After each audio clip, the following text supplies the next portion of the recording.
Bernardino Lattarulo, coordinatore della gestione separata dei periti agrari in Empaia. Questo appuntamento a Udine è diventato un appuntamento importante di fine anno, dove la gestione è presente, dove ho portato i saluti del Presidente Piazza, non ho potuto partecipare, ma nello stesso tempo devo dire che il Collegio del Friuli ha creato un evento, per noi è diventato un appuntamento molto importante.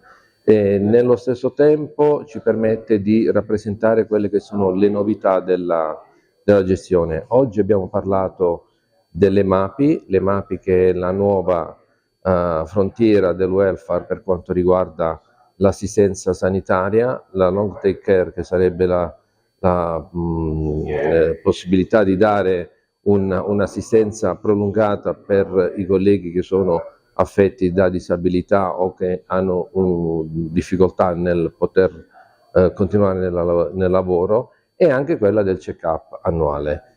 Queste sono le prime 3 frontiere del nuovo welfare che la nostra gestione intende adottare per il prossimo anno, ma a queste poi si devono aggiungere altre che intendiamo adottare nel futuro.